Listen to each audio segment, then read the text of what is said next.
Hello and welcome to Newswire. I'm Ayza Omar. A U.S. military unit came under fire on Sunday from Turkish-backed militants, according to Russia's Ministry of Defense. Luckily, nobody was killed in this exchange of fire. Now, this U.S. unit was headed towards Iraq while withdrawing from northern Syria.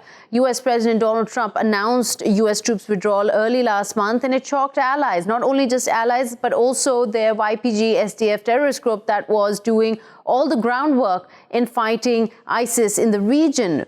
But since then, it seems that the U.S. has changed tacks once again. Now they're leaving some troops behind in northeastern Syria to reinforce its position with additional assets, including some mechanized forces, to prevent essentially what they say is oil fields being taken over by Islamic State militant group there. Let's take a listen to what exactly U.S. and Donald Trump said last week. We've kept the oil. We stayed back and kept the oil. Other people can patrol the border of Syria, frankly, and Turkey, let them. They've been fighting for 1,000 years. Let them do the border. We don't want to do that. We want to bring our soldiers home. But we did leave soldiers because we're keeping the oil. I like oil. We're keeping the oil, and we're working with the Kurds, and we're frankly working with Turkey, and we're working with a lot of countries. We don't want to do that, and at the same time that the U.S. will leave soldiers there because we're keeping the oil. And I quote, he said, "I like oil." Now, this statement has, of course, caused a lot of uproar amongst not just the Russians there who call it open banditry, but it also really poses the question for debate that is U.S. really protecting oil fields, as President Trump says, to prevent them from getting into the hands of ISIS so that ISIS won't regain strength from selling oil? Or are they, as Trump says, purely interested in the oil? We'll be talking about this with our guest. Let me introduce who we have on the line today. Dr. Bassam Abu Abdullah is speaking to us. He's a political analyst and a professor of international relations, joining us from Damascus. Also, we have Mr. Sirwan Kajjo, a journalist, joining us from Washington, D.C. And from Ankara, we have analyst Mr. Vakkas Dogantekin joining us. Welcome to all three of you. If I can start with you, Dr. Abdullah, if we can get your analysis on what you make of U.S. President Donald Trump's statement as he gave it last Thursday outside the White House, again and again emphasizing that we are going to keep the oil. First of all, I want to mention three main points. First of all, that the presence of U.S. forces in Syria is illegal one. Secondly, I think the President Trump is lying. We don't know what are the targets in Syria. When they came in 2014, they said that we want to fight against ISIS. Right. Okay, now they declared that ISIS is finished after the killing of al-Baghdadi. Okay, now the next he said, Trump, that I like the oil and I will stay in Syria. I can understand, depending on what rules you are working, if it's because the United States is a superpower and they can do whatever they want, they can steal the oil, they can do whatever they want. This is very dangerous orientation. Right. This is first. Secondly, we are speaking about $13 million per day. We are speaking about $7 billion per year. So this money, it's stealing money. So if the United States became the state of mercenaries or the state of stealing the resources of other states, we can't understand that. But the next question, what President Trump wants from that, to keep the oil or to steal the oil? He wants three important points. First of all, to give the courts some of these resources to continue supporting SDF. The other point that he wants to send a message to the internal forces in the United States, yes, that he didn't leave the courts alone after his declaration that he will withdraw from Syria. The third point, that he wants money to finance some local forces. So there are differences. But the main question, if the resistance movements will start in this area, which is where is the army of the United States is illegally and they are occupators. Can Trump be or face the results of that? This is a question because I think the oil is costing money of American soldiers, and I think the Syrian will not stay silent in front of this illegal action from the administration of Trump. Okay. So, Dr. Abdullah, very good 3 points, 3 questions that you've raised here, also on the minds of many here, especially analysts talking about this across the board. I want to quickly come to you, Mr. Sirwan Kajjo, journalist in Washington, D.C. Is there maybe an interpretation of what President Trump said, which is not coming across from what he actually meant? Well, yeah, I think the U.S. doesn't need the Syrian oil. Syria is modest when it comes to oil production compared to other countries in the region, or even compared to the United States. So obviously, oil is not the main reason why President Trump wants to keep some troops in Syria. I think the main reason here is to keep the Syrian regime itself and Iran from getting to those oil fields in eastern Syria. Let's not forget that parts of the Zor province that the United States helped liberate from ISIS along with the SDF and YPG fighters, it's still controlled by the Syrian regime and some Iranian-backed militias along the border with Iraq. So the advisors of President Trump believe that the U.S. should at least keep a toehold in that part of the country after the official withdrawal from other parts of northeast Syria. So I think the main goal here is, well, first of all, yes, people are afraid that ISIS might make a comeback if the U.S. withdraw from the entire country. But also, Iran has been eyeing this area for a long time. Iran wants to Mr. Kajjo, sorry, I'm going to interrupt you there. There are lots of questions to ask, so I'm going to speed round you guys this conversation. I'm coming to you, Mr. Dogantekin. Something that Mr. Kajjo here mentioned. Do you think that this is a sort of there's clarity on what President Trump is trying to do here, considering that just last month he said we're withdrawing troops, we're moving them out, this is not our war to fight anymore, and here suddenly he takes an about turn. Is this confusion, or is this a deliberate foreign policy tactic? First off, you gotta think about Israel's security interests in the region, and they cannot be separated from U.S. policies in Syria.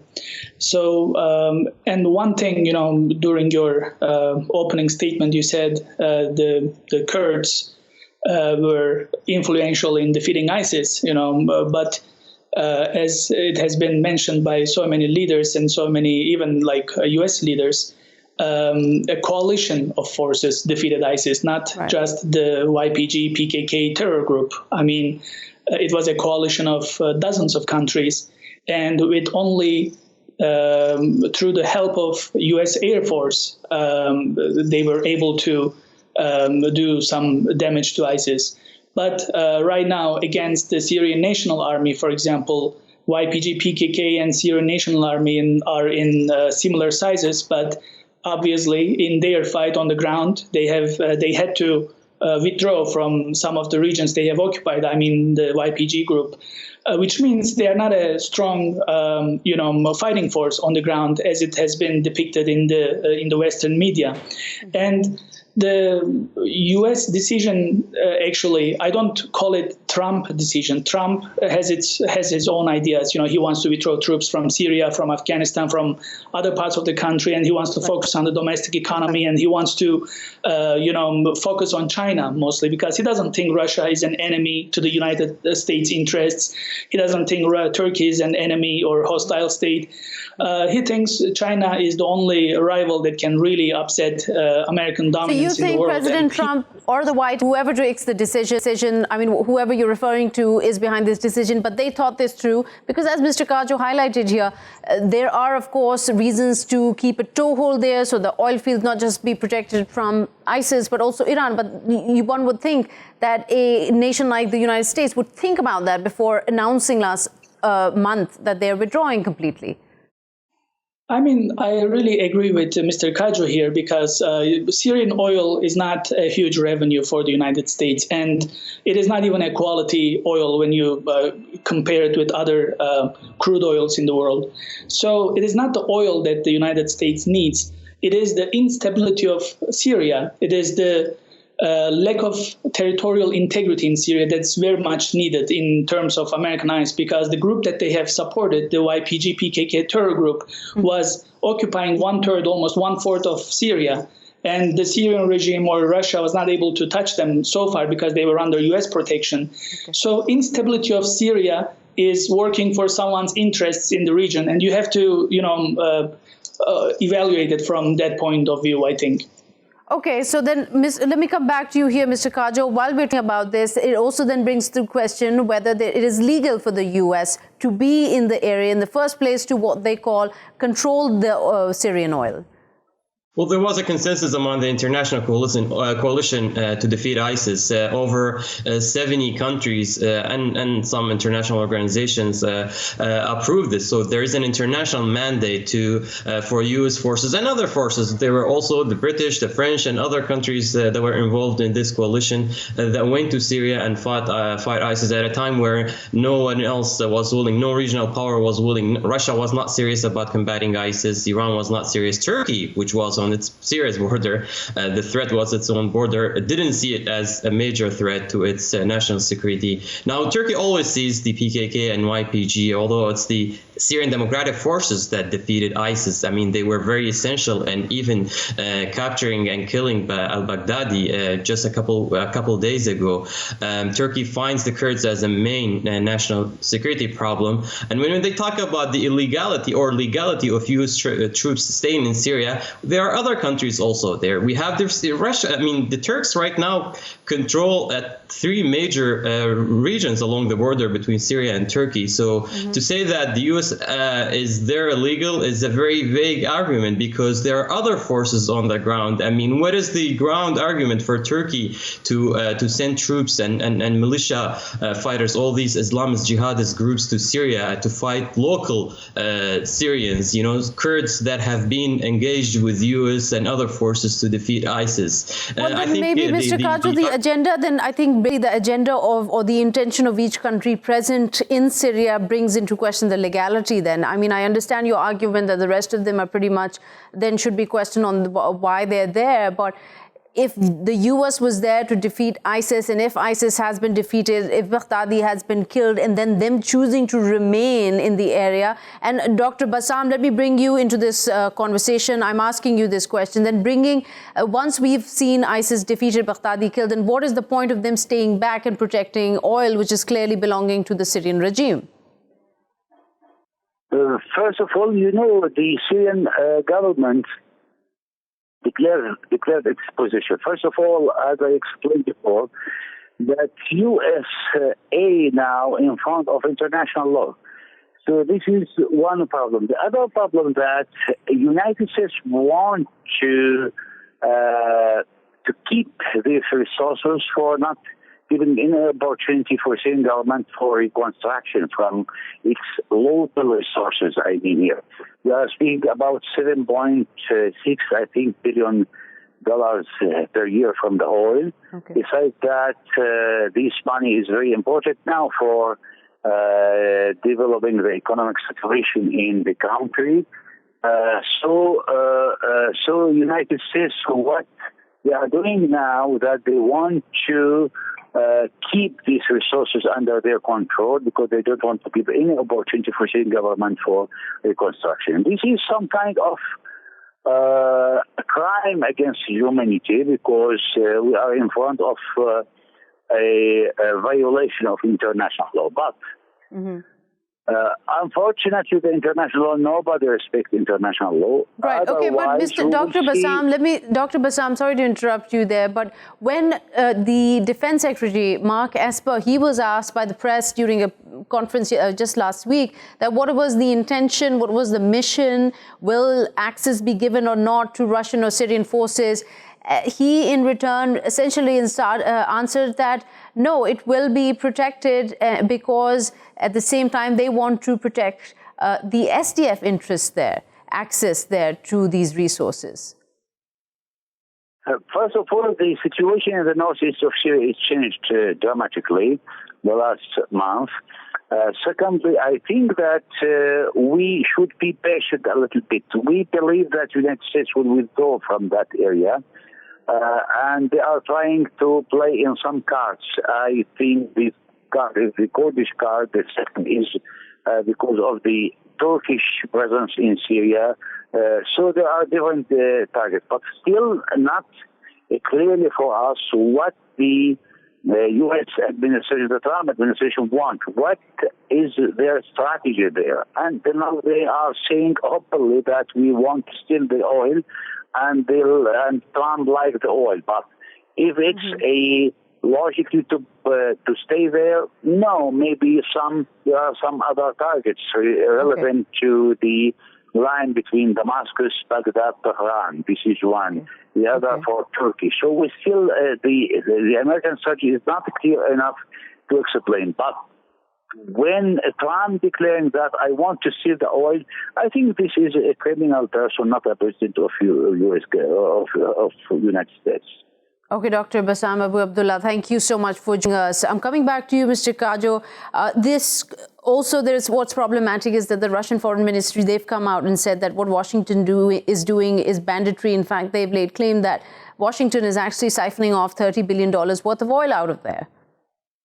Well, it's very complicated. Look, the Russians and Americans have different priorities in Syria. When the Americans went to Syria in the first place, the goal was to defeat the Islamic State, and then it changed into curbing Iran from expanding in certain parts of the country, especially in the border region between Iraq and Syria. Now that has changed with the announcement to withdraw U.S. troops from Syria. Although the goal is still is not right now to defeat ISIS. Yeah, Baghdadi was killed, and ISIS has largely lost control of territory it once held in 2014, 2015, and so on. So, but the group still poses a threat to international international stability. So there has to be some sort of coalition. The coalition that started to defeat the same group a couple of years ago needs to maintain some presence in Syria and Iraq. This is a group that has the ability. I'm talking about ISIS. So you're saying that the justification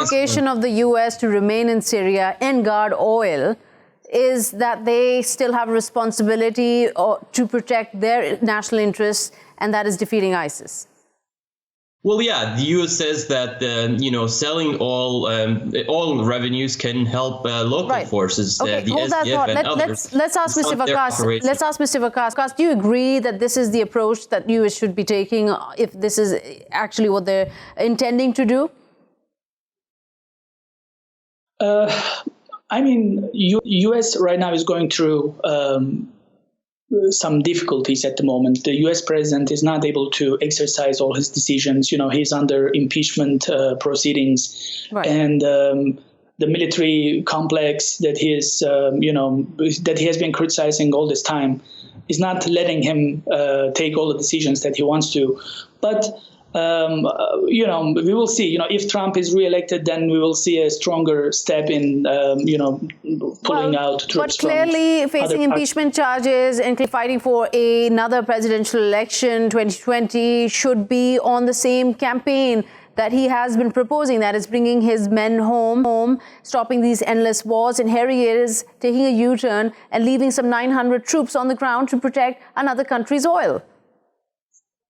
Right now, nobody wants U.S. in Syrian territory. The way they stay in Syria is by supporting YPG PKK terror group, and that is something Turkey hates. And I will strongly disagree with Mr. Kajjo here.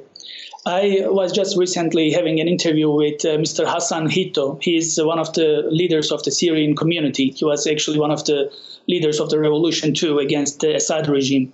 And he's a Kurd. His mother is Kurdish, his father is Kurdish, and he has condemned PKK, YPG terror group more than the Turks. He said they don't represent the Kurds. They have persecuted a lot of Kurds like himself, and they have even exiled them to other territories, to other countries. So PKK-YPG has nothing to do with the interests of Kurdish people in the region, and the locals of this region know that. So we have to separate this so-called Kurdish allies and the YPG-PKK thing tremendously. This is very important because this is just an effort to legitimize a PKK group that has been in the State Department terrorist list since 1997 and in the EU terrorist list since early 2000s. And using these names, new brands like Syrian Democratic Forces is just actually a scam to legitimize a terror group. Everybody knows it is the PKK. Everybody knows YPG equals to PKK. And they have killed thousands of civilians in Turkey, 40,000 since 1980s. And it is a terrorist group in their designated lists. So we have to be honest here. And U.S. has to stop its support to YPG terror group if it wants to continue its NATO alliance with Turkey. This is very important. And President Erdogan is meeting Trump on November 13th. I think they will discuss this even further because Trump has, at numerous times said YPG is PKK and they are not angels, and it's a right definition. In a way, Mr. Kajjo, is it correct to then interpret that this could also possibly be an attempt to play the spoilers role? As we've seen in the past few weeks, President Erdogan, President Putin meeting and having an agreement with the U.S. having absolutely no involvement, no stake in this, in establishing the safe zone. Well, yeah, I think this is between U.S. and Russia more than it is between U.S. and Turkey. I mean, obviously, the U.S. has approved this. I mean, the reason they withdrew was like that Russia to have a more say in what's happening in the northeastern part of Syria. So I think the U.S. is very much involved in what's happening right now, and keeping some forces is only emphasizing on that point. I think going back to Mr. Dogantekin's point that the YPG needs to be removed from this area. I mean, these people have been fighting ISIS for a number of years, and to say that they're terrorists is not really fair to the sacrifices they've made over the past few years. The U.S. has worked with them under the umbrella of the Syrian Democratic Forces, SDF, and they have been a very effective forces in terms of providing local, services to the local population. They've lost 11,000 men, but it still doesn't answer the question. I'm going to pose this question to both of you and give you a turn in answering it because we're running out of time here. Mr. Kajjo, what is the real intention of the U.S. staying and controlling the oil, especially in light of what President Trump said last week? The U.S. wants to have a foothold on the region, and I think this was the only way. After the major announcement to withdraw U.S. troops from Syria, this was the only way, from a U.S. perspective, to keep some forces in Syria to protect the oil fields. As we see as we look at the bigger picture, the U.S. wants to remain relevant in what's happening in Syria and the broader region. So I think this is the only way we can explain it, is for the U.S. to remain relevant on how things are unfolding in Syria and beyond. Okay, Mr. Dogantekin, is the U.S. trying to stay relevant, or is this also somehow reflecting what President Trump faced in terms of criticism, not only from the Democrats but Republican members also, when he decided to withdraw U.S. troops from Syria, pretty much abandoning the Kurds, the YPG in the region fighting ISIS? Ms. Omar, if you look at the big picture, we should not even use President Trump. President Trump is trying to get out of this, place, and he's not able to. The U.S. wants to stay in Syria and wants to destabilize the future of Syria, and they don't want any country in the region to get very strong. Not Turkey, not Iran, not Syria. And they need to use terror groups to destabilize these countries. This is very important for the safety and security of Israel in their eyes, and supporting these terror groups on the ground and using pretexts like, oh, we want to, stay here for the oil. We are here fighting the ISIS. These are all actually just so-called pretexts to stay in these countries to destabilize the region and cause a conflict and cause a constant chaos in the region. So no country gets strong. All countries continue to pour billions of dollars in their security, to their defense. And Turkey has over 900 kilometers of border with Syria. And obviously, we are spending billions of dollars to protect the border. So they want this to go on forever, if in their understanding. Okay. But Turkey is very determined. Iran is very determined. Russia is very determined. I don't think the American plans will unfold the way they want to, because they don't want to spend a lot of money. They don't want to sacrifice soldiers. They just want to achieve everything they want in the region by supporting a terrorist group.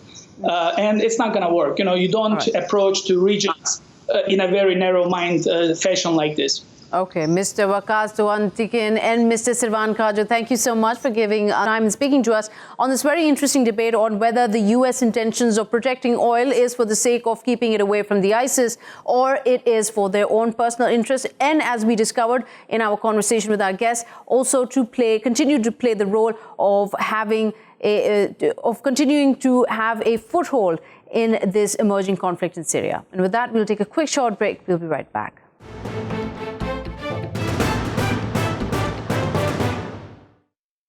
Welcome back. You're watching Newswire with me, Ayza Omar. Now we're going to be talking about how the latest development looks like between India and Pakistan. The government of Pakistan on Sunday rejected the latest political maps issued by India, calling them incorrect and legally untenable. Now, they include parts of Pakistan's Gilgit-Baltistan and Azad Jammu and Kashmir. And the Foreign Office, Pakistan's Foreign Office, has said that these violate the United Nations Security Council resolutions.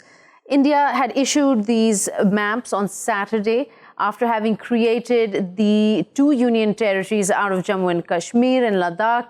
And this not only got a statement out of the Pakistan Foreign Office, but also offended China quite a bit, because they show parts of China under India's control. Now, China's foreign ministry has criticized this move by India, calling it deplorable, and said it firmly opposes it. Geng Shuang, the Chinese foreign ministry spokesman, he said, and I quote, "This is unlawful and void, and this is not effective in any way, and will not change the fact that the area is under Chinese actual control." So to discuss this latest move by the BJP-led government, let me introduce our guest who will be joining us today. Mr. Pieter Friedrich is joining us from Paris, an analyst, and also we have Air Vice Marshal Shahzad Chaudhary joining us from Islamabad, also an analyst. Welcome to the show to both of you. I want to start with you, Mr. Chaudhary. If I could get your comments on why would India make this move, given the kind of criticism it is already getting from the international community over the abrogation of Article 370? I guess it doesn't care about it. Prime Minister Modi has been rather aggressive in his manner of gradually and incrementally moving on towards occupying Kashmir and formalizing the occupation of Kashmir. With the cancellation of Article 370, that became very visible. And of course, this is the next step. They've already instituted new administration there, new governors for both the parts, and without an assembly, a local legislative assembly in Jammu and Kashmir, mind you. So that's already a denial of yet another right to the Kashmiris to have their own government as per the laws of the Constitution or as per the Constitution of India itself. I believe that making maps is one of those subtle moves to ensure that, or following the prescription, that if you tell a lie long enough, ultimately it will begin to get accepted as the truth. So I think with the social media around, the maps that they will throw around of this revised map of Kashmir area, without identifying the Pakistani areas of Gilgit-Baltistan and Azad Jammu Kashmir, I think it's a very insidious move, essentially, but it needs to be checked. And remember, internationally, there is something called an International Cartographers Association. Now, those Cartographers Association is actually where the formal or the more official maps are accepted. And it's not really that for any country to make a map of its own and show a part of another country under it. That's obviously not acceptable, because then you're not only denying your own people the right to have their governments, etc. You're also denying what is there in the international statutes in terms of cartography, or for that matter, the UNSC resolutions. Okay, so Mr. Friedrich, what's your take? Was this an insidious move alone or a bit of a far-fetched attempt to convince the world that, yes, this part of China and Pakistan is also our territory? Well, that certainly seems like a legitimate rationale and explanation. This is just another step in the ongoing move to change the demographics of Kashmir, which is the underlying agenda behind the BJP regime in Delhi, really the RSS-led regime in Delhi. And I think that they actually have an ultimate motive of not just demographic change, but possibly even a more visceral, swift genocide. We've already just seen in the past few days the 35th anniversary of the 1984 Sikh genocide. And that past marked 35 years. There's been no justice dealt for that genocide that happened in Delhi itself. And then after that, of course, we had 1992 Babri Masjid. We had 2002 Gujarat, where Modi built his fame and rose to power on this wave of hatred, this communal violence, this killing of religious minorities within India. So the world watched silently as atrocity after atrocity was committed, as this state-sponsored terrorism was committed, and the people responsible for it repeatedly rose to power to the point that now Prime Minister Modi himself, who earned the name Butcher of Gujarat, is leading Delhi. In the case of Kashmir, I think that the changing of the maps is just another example of how this RSS agenda is being implemented to ultimately ethnically cleanse the land of religious minorities.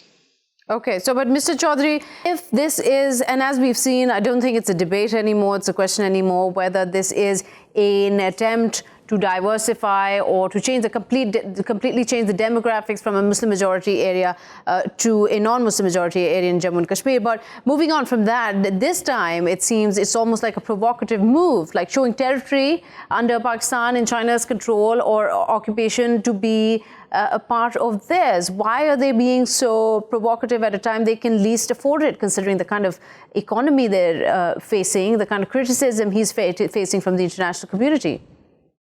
Well, you know, what is happening in India is essentially a number of things in parallel. I mean, he continues to do what he does inside in terms of his RSS agenda, in terms of the Hindutva strategy or the strategy to Hindutvize most of India and saffronize India. So that goes on in the parallel, and that he continues. And at the same time, of course, he's playing his cards more aggressively towards Pakistan, indicating that he's not going to stop at the LOC, the line of control. Now, that itself is a contravention of the fact that when you accept the line of control, that really means the areas have been, it's disputed. That's why it's not a border. And number two, the areas in control belong to respective sites. So he's actually challenging that as well. He's challenging the Simla Agreement, that his own government and his own ministers and he himself have been very, very repeatedly and committedly saying that the Simla Agreement continues to be in place. Now, after having done what he has done in Article 370, and Simla Agreement clearly suggests that there can be no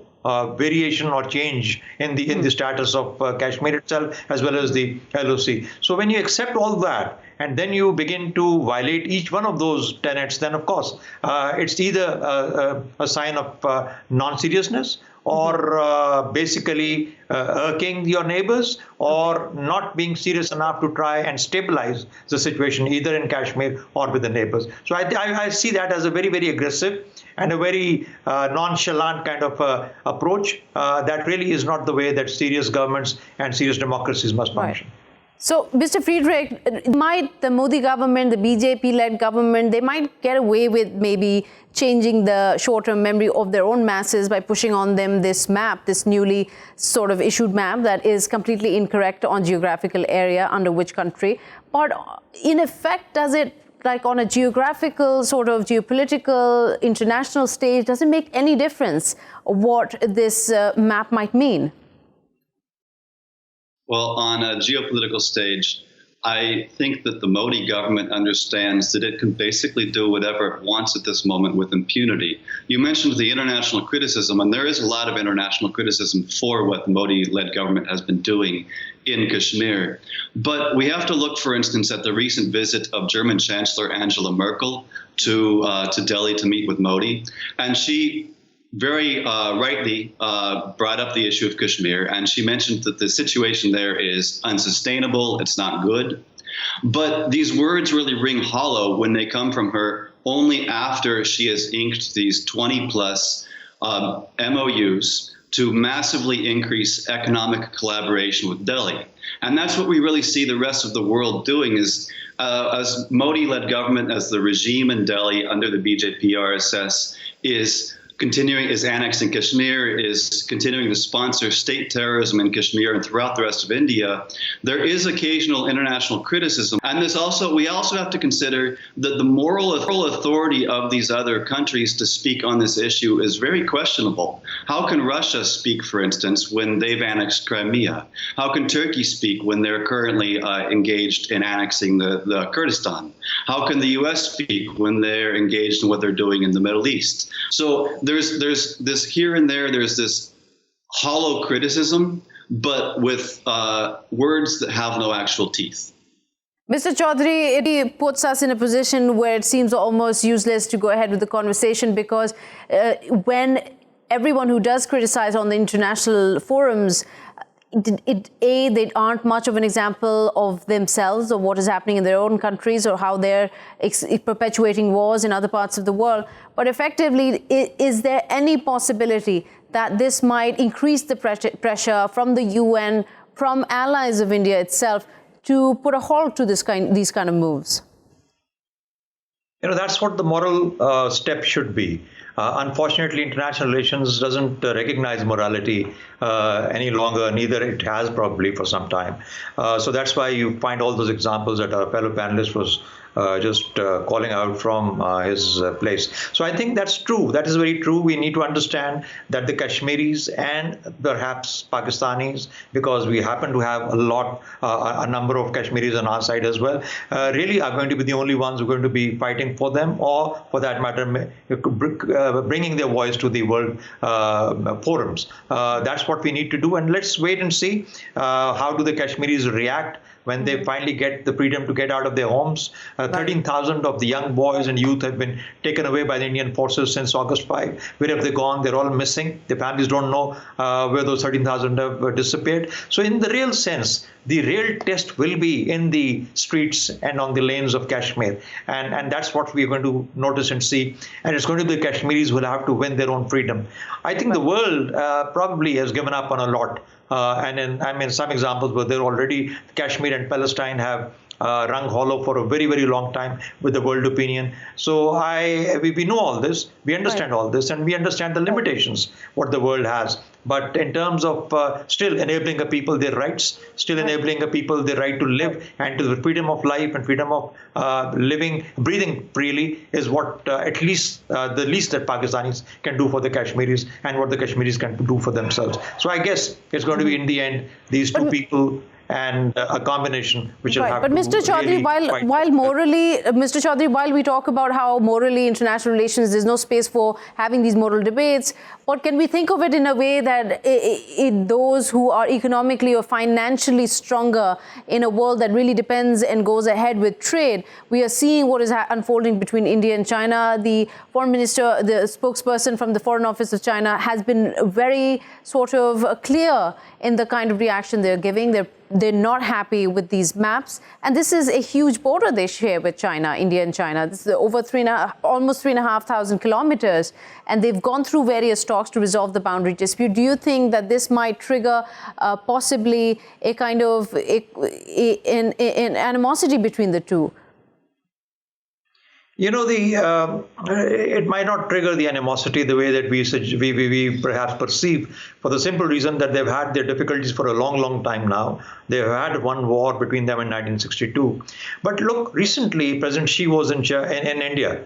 And he had a summit level meeting with Prime Minister Narendra Modi in Tamil Nadu. Right. Now, those couple of days that he was there, I am certain that Kashmir would have come under some sort of a discussion.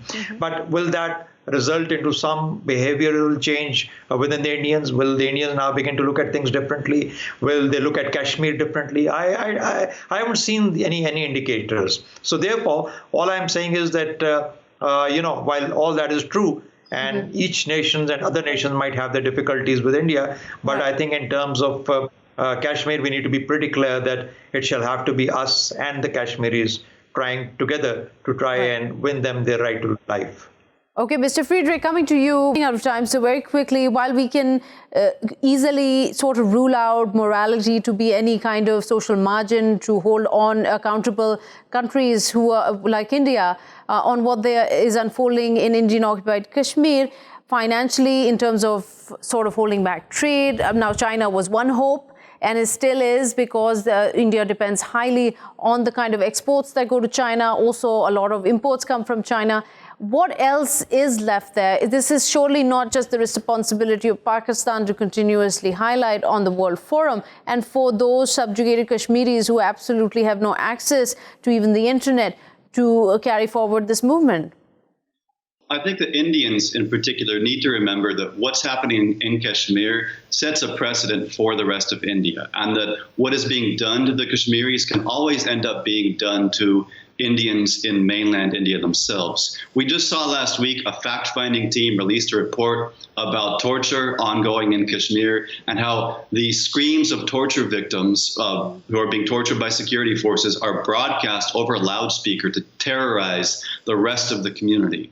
We have still issues of mass graves in Kashmir. We have, of course, currently the mass imprisonment of the entire civil society.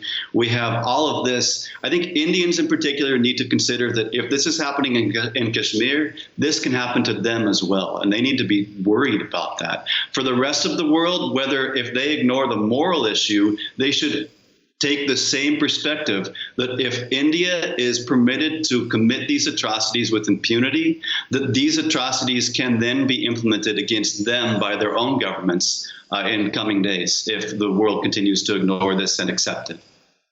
All right, Mr. Friedrich. And Mr. Chaudhary, last to you, is the concerns right now that Pakistan's Foreign Office shown that this is violation of UN resolutions China has shown, are those concerns just go as far as those statements, or is there something more to be worried about? No, I think that's the right route to take. I think we need to make sure that till the Kashmiris can begin to express themselves in whatever way and form, and I think they have a right to do or choose whatever way they pick up. It shall be Pakistan's responsibility, and that of course, China, if it is interested in it, it must be interested, to take these issues to the world forums, make sure that this voice is never quietened, silenced away, and therefore the Kashmiris continue to be, or the screams continue to be heard at large by the world. And there has to be some pricks on this human conscience in terms of human rights, in terms of freedoms that are due to anybody in this world. I think that's what we need to fight for. That's what we need to bring to the table. All right, Air Vice Marshal Shahzad Chaudhary and Mr. Pieter Friedrich, thank you so much for taking out the time and speaking to us. We've unfortunately come to the point of the show where we have to say goodbye. We will be seeing you tomorrow with the updates from the big news going on around the world.